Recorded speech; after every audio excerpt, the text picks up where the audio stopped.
Bismillahirrahmanirrahim. Terjemahan buku Ihya Ulumuddin karya Imam Al-Ghazali. Diterjemahkan oleh Profesor Teuku Haji Ismail Yakub SH.MA. Cetakan tahun 1998. Buku jilid ke-1 mulai halaman 30. Muqaddimah. A'udzu billahi minasyaitonir rajim. Bismillahirrahmanirrahim. Inna fi dzalika ladzikra liman kana lahu qalb. Artinya, sesungguhnya hal yang demikian itu menjadi pengajaran bagi siapa yang mempunyai hati atau pengertian. Surat Qaf ayat 37. Bismillahirrahmanirrahim. Pertama-tama aku memuji Allah, pujian yang banyak, berturut-turut, walaupun amat kecil pujian pemuji-pemuji itu, kurang dari hak keagungannya. Kedua, aku bersolawat dan mengucapkan salam kepada Rasul-Rasul, salawat yang senantiasa meratai Rasul-Rasul yang lain bersama penghulu umat manusia. Ketiga, aku memohonkan kebajikan kepada Allah Ta'ala tentang membangkitnya cita-citaku mengarang sebuah kitab tentang menghidupkan kembali ilmu-ilmu agama atau Ihya Ulumuddin. Keempat, aku menantang untuk memotong kesombonganmu, hai pencela yang melampaui batas pada mencela di antara golongan orang-orang yang ingkar, yang berlebih-lebihan mencaci dan melawan di antara lapisan orang-orang yang melawan, yang lalai. Maka sesungguhnya telah terlepas ikatan diam dari lidahku. Telah dikalungkan pada leherku tanggungan berkata-kata dan kalung mutiara bertutur kata, selama engkau berkekalan buta dari kebenaran yang nyata, serta berkepanjangan menolong yang batil, membaguskan kebodohan, dan mengubarkan fitnah kepada orang yang memilih mencabut diri sedikit dari adat kebiasaan orang banyak.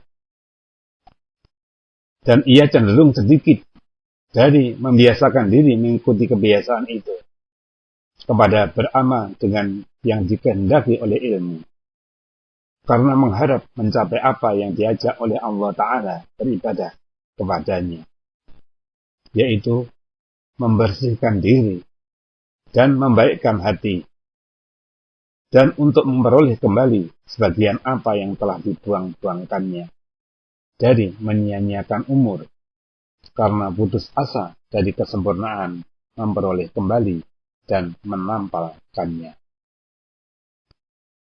dan tersisih dari kumpulan orang yang dikatakan terhadap mereka oleh yang mempunyai syariat rahmat Allah dan sejahteranya kepadanya.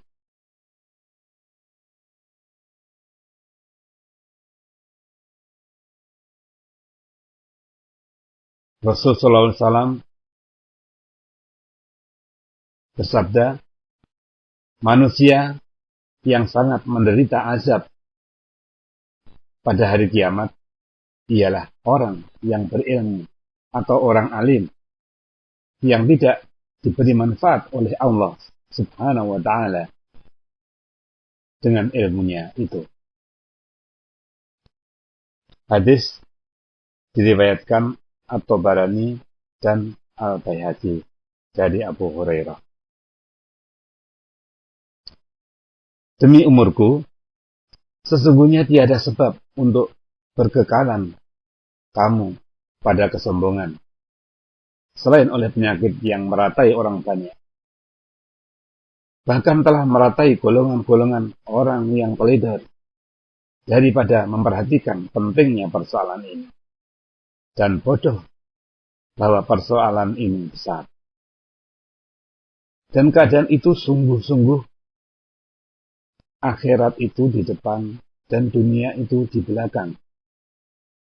Ajal itu dekat, perjalanan itu jauh, perbekalan itu sedikit, bahaya itu besar, dan jalan itu tertutup selain keikhlasan karena wajah Allah. Jadi ilmu dan amal adalah tertolak pada pihak pengecam yang dapat melihat. Berjalan ke akhirat serta banyaknya tipu daya tanpa penunjuk dan teman adalah payah dan sukar. Maka penunjuk jalan itu ialah kaum ulama. Mereka adalah pewaris nabi-nabi. Telah kosonglah zaman dari mereka. Tidak ada yang tinggal kecuali orang-orang yang berbuat resmi-resminya. Kebanyakan telah digoda setan dan terjerumus ke dalam kesesatan. Masing-masing mereka telah tertarik kepada keuntungan yang dekat, lalu memandang yang baik menjadi buruk dan yang buruk menjadi baik. Sehingga ilmu agama senantiasa terinjak-injak dan nur hidayah hilang lenyap di segala pelosok bumi. Orang-orang itu berkhayal kepada orang banyak bahwa ilmu pengetahuan itu tidak lain dari fatwa pemerintah yang dipakai oleh para qadhi atau hakim untuk menyelesaikan persengketaan ketika berkecamuk kezaliman. Atau ilmu pengetahuan itu ialah jidal atau perdebatan yang diperalat oleh orang yang mencari kemegahan untuk memperoleh kemenangan dan keuntungan. Atau ilmu pengetahuan itu ialah sajak yang dihiasi, yang dipergunakan oleh juru-juru nasihat supaya dapat mempengaruhi orang awam. Karena mereka itu tidak melihat selain dari yang tiga tadi. Tempat memburu yang haram dan menangguk harta kekayaan duniawi. Ilmu jalan akhirat yang ditempuh ulama-ulama terdahulu yang soleh, yang dinamakan oleh Allah Subhanahu wa Ta'ala dalam kitabnya dengan fikih, hikmah, ilmu, cahaya, nur, hidayah, dan petunjuk, maka telah dilipat dari orang banyak dan menjadi hal yang dilupakan. Manakala hal yang demikian itu menghancurkan agama dan mendatangkan bahaya yang mengerikan, maka aku berpendapat bahwa berusaha menyusun kitab ini adalah penting untuk menghidupkan kembali ilmu-ilmu agama atau ihya ulumuddin, membukakan jalan yang dilalui imam-imam yang terdahulu dan memberi penjelasan maksud dari ilmu pengetahuan yang berguna dari nabi-nabi dan ulama-ulama terdahulu yang soleh. Aku buat dasar kitab ini 4 bagian besar atau 4 rubuk, yaitu 1 bagian atau rubuk peribadatan atau rubuk ibadah. 2 bagian rubuk pekerjaan sehari-hari atau rubuk adat kebiasaan. 3 bagian atau rubuk perbuatan yang membinasakan atau rubuk al-muhlikat. Dan 4 bagian atau rubuk perbuatan yang menyelamatkan atau rubuk al-munjiyat. Aku mulai sejumlah dengan kitab ilmu, karena ilmu itu amat penting. Untuk pertama-tama aku bentangkan tentang ilmu, di mana segala orang berbakti kepada Allah dengan menuntutnya di atas sabda Rasul Shallallahu Alaihi Wasallam yang bersabda, Thalabul ilmi fardhatun ala kulli muslim. Menuntut ilmu itu wajib atas tiap-tiap muslim. Diriwayatkan Ibnu Majah dari Anas. Akan aku bedakan padanya ilmu yang bermanfaat dari ilmu yang mendatangkan madarat. Karena Nabi SAW bersabda, Na'udzubillahi min ilmin la yanfa. Kita berlindung dengan Allah dari ilmu yang tidak bermanfaat. Diriwayatkan Ibnu Majah dari Jabir. Aku akan buktikan kecenderungan manusia sekarang jauh dari bentuk kebenaran. Tertipunya mereka dengan kilatan fata morgana dan kepuasan mereka dengan kulit ilmu tanpa isi. Adapun bagian atau rubuk ibadah melengkapi 10 kitab, yaitu 1. Kitab ilmu, 2. Kitab kaidah-kaidah iktikad atau akidah, 3. Kitab rahasia atau hikmah bersuci, 4. Kitab hikmah sholat, 5. Kitab hikmah zakat, 6. Kitab hikmah syam atau puasa, 7. Kitab hikmah haji, 8. Kitab adab atau kesompanan membaca Al-Quran, 9. Kitab zikir dan doa, 10. Kitab tartil wirid pada masing-masing waktunya. Bagian atau rubuk pekerjaan sehari-hari melengkapi 10 kitab, yaitu 1. Kitab adab makan, 2. Kitab adab perkawinan, 3. Kitab hukum berusaha atau bekerja, 4. Kitab halal dan haram, 5. Kitab adab berteman dan bergaul dengan berbagai golongan manusia, 6. Kitab uzlah atau mengasingkan diri, 7. Kitab adab bermusafir atau berjalan jauh, 8. Kitab mendengar dan merasa, 9. Kitab amar ma'ruf dan nahi mungkar, 10. Kitab adab kehidupan dan budi pekerti atau akhlak kenabian. Bagian atau rubuk perbuatan yang membinasakan melengkapi 10 kitab, yaitu 1. Kitab menguraikan keajaiban hati, 2. Kitab latihan diri atau jiwa, 3. Kitab bahaya hawa nafsu perut dan kemaluan, 4. Kitab bahaya lidah, 5.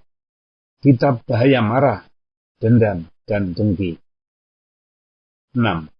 Kitab tercelanya dunia, 7. Kitab tercelanya harta dan kikir, 8. Kitab tercelanya sifat suka kemegahan dan mencari muka atau riya, 9. Kitab tercelanya sifat takabur dan menghirani diri atau ujub, 10. Kitab tercelanya sifat tertipu dengan kesenangan duniawi. Bagian atau rubuk perbuatan yang melepaskan melengkapi 10 kitab, yaitu 1. Kitab taubat, 2. Kitab sabar dan syukur, 3. Kitab takut dan harap, 4. Kitab fakir dan zuhud, 5. Kitab tauhid dan tawakal, 6. Kitab cinta kasih, rindu, jinak hati, dan ridho, 7. Kitab niat benar dan ikhlas. 8. Kitab muraqabah dan menghitung amalan. 9. Kitab memikirkan hal diri atau tafakur. 10. Kitab ingat mati. Adapun bagian ibadah, maka akan saya terangkan nanti peri adabnya yang mendalam, sunat-sunatnya yang halus-halus, dan maksudnya yang penuh hikmah, yang diperlukan oleh orang yang berilmu, yang mengamalkan. Bahkan tidaklah dari ulama akhirat, orang yang tidak memperhatikan kepadanya. Dan yang terbanyak daripadanya adalah termasuk yang disia-siakan dalam ilmu fikih. Adapun bagian pekerjaan sehari-hari, maka akan saya terangkan hikmah pergaulan yang berlaku antara sesama manusia dan liku-likunya, sunatnya yang halus-halus, dan sifat memelihara diri yang tersembunyi pada tempat-tempat lalunya, yaitu yang harus dipunyai oleh orang-orang yang beragama. Adapun bagian perbuatan yang membinasakan, maka akan saya terangkan nanti semua budi pekerti yang tertera, yang tersebut dalam Al-Quran, dengan menghilangkannya, membersihkan jiwa, dan mensucikan hati daripadanya. Saya akan terangkan masing-masing dari budi pekerti itu, batas dan hakikatnya. Kemudian akan saya sebutkan sebab terjadinya, kemudian bahaya yang timbul daripadanya, kemudian tanda-tanda mengenalinya, kemudian cara mengobati supaya terlepas kita daripadanya. Semuanya itu disertai dengan dalil-dalil ayat, hadis, dan kata-kata sahabat Nabi atau asar. Adapun bagian perbuatan yang melepaskan, maka akan saya terangkan semua budi pekerti yang terpuji dan keadaan yang disukai, yang menjadi budi pekerti orang-orang muqarrabin dan siddiqin, yang mendekatkan hamba kepada Tuhan semesta alam. Saya akan menerangkan pada tiap-tiap budi pekerti itu batasnya, hakikatnya, sebab yang membawa tertarik kepadanya, faidah yang dapat diperoleh daripadanya, tanda-tanda untuk mengenalinya, dan keutamaan yang membawa kegemaran kepadanya, serta apa yang ada padanya dari dalil-dalil syariat dan akal pikiran. Penulis-penulis lain sudah mengarang beberapa buku mengenai sebagian dari maksud-maksud tadi. Akan tetapi kitab ini berbeda dari buku-buku itu dalam 5 hal. Pertama, menguraikan dan menjelaskan apa yang ditulis penulis-penulis lain secara singkat dan umum. Kedua, menyusun dan mengatur apa yang dibuat mereka itu berpisah-pisah dan bercerai-berai. Ketiga, menyingkatkan apa yang dibuat mereka itu berpanjang-panjang dan menentukan apa yang ditetapkan mereka. 5. Membuang apa yang dibuat mereka itu berulang-ulang dan menetapkan dengan kepastian di antara yang diuraikan itu. Dan yang kelima, memberi kepastian hal-hal yang meragukan, yang membawa kepada salah paham, yang tidak disinggung sedikit pun dalam buku-buku yang lain.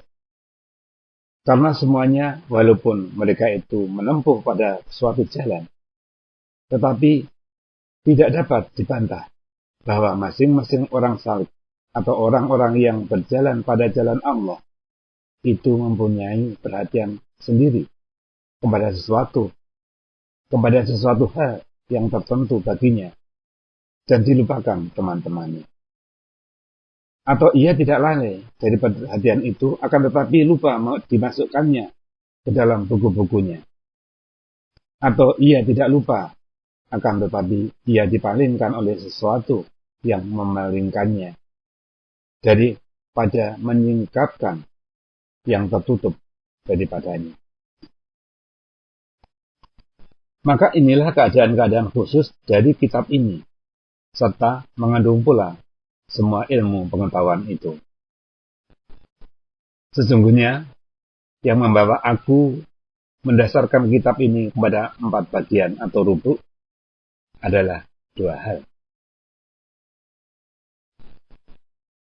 Pertama, yaitu pendorong asli, bahwa susunan ini pada menjelaskan hakikat dan pengertian adalah seperti ilmu doruri atau ilmu yang mudah yang memerlukan kepada pemikiran mendalam. Sebab pengetahuan yang menuju ke akhirat itu terbagi kepada ilmu muamalah dan ilmu mukasyafah. Yang dimaksud dengan ilmu mukasyafah ialah yang diminta mengetahuinya saja.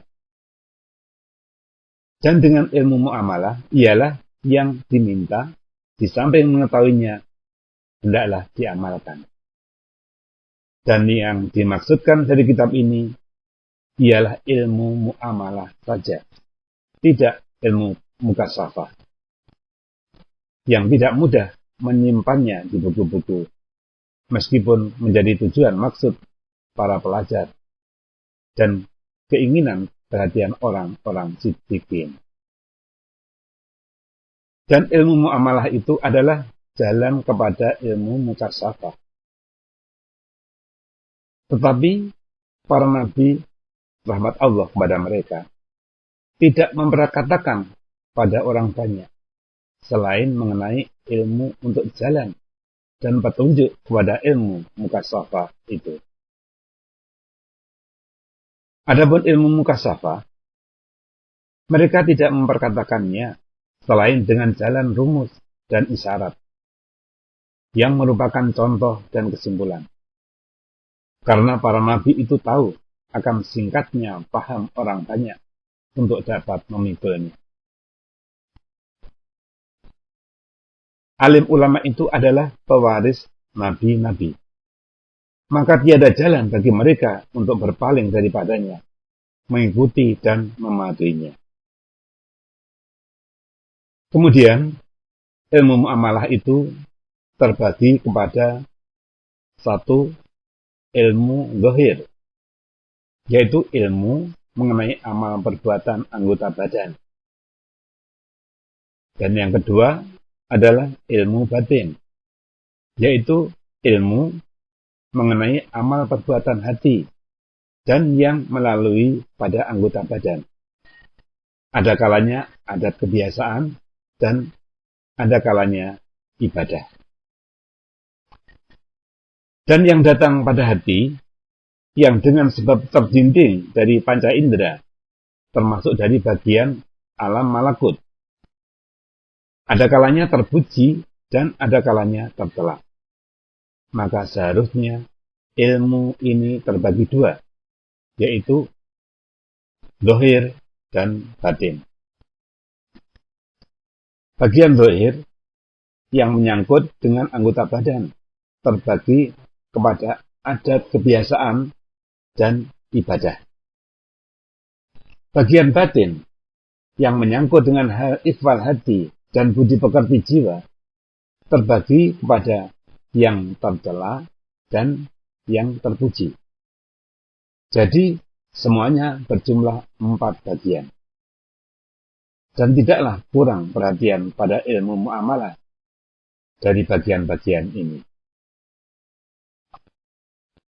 Pendorong kedua yang menggerakkan untuk menyusun kitab ini menjadi 4 bagian ialah aku melihat keinginan para pelajar besar sekali kepada ilmu fikih, ilmu yang layak bagi orang yang tidak takut kepada Allah Subhanahu wa ta'ala, yang memperalat ilmu itu untuk mencari kemegahan dan penonjolan dengan kemegahan serta kedudukan dalam perlombaan. Dan ilmu fikih itu sendiri dari 4 bagian. Dan orang yang menghiasi dirinya dengan hiasan yang disukai orang banyak, tentu dia akan disukai. Maka aku tidak jauh dalam membentuk kitab ini dengan bentuk fikih untuk menarik hati golongan pelajar-pelajar. Dan karena inilah, sebagian orang yang ingin menarik hati pembesar-pembesar kepada ilmu kesehatan bertindak lemah lembut, lalu membentukkannya dalam bentuk ilmu bintang dengan memakai ranji dan angka dan menamakannya ilmu takwin kesehatan, supaya kejinakan hati mereka dengan cara itu menjadi tertarik kepada membacanya. Berlemah lembut menarik hati orang kepada ilmu pengetahuan yang berguna dalam kehidupan abadi adalah lebih penting daripada kelemah lembutan menariknya kepada ilmu kesehatan yang faedahnya hanya untuk kesehatan jasmani belaka. Faedah pengetahuan ini ialah membawa kesehatan kepada hati dan jiwa yang bersambung terus kepada kehidupan abadi. Apalah arti ilmu kesehatan itu yang hanya dapat mengobati tubuh kasar saja, yang akan hancur binasa dalam waktu yang tidak lama lagi? Kita bermohon kepada Allah Subhanahu wa Ta'ala akan taufik bagi petunjuk dan kebenaran, bahwa Allah Maha Pemurah lagi Maha Pengasih.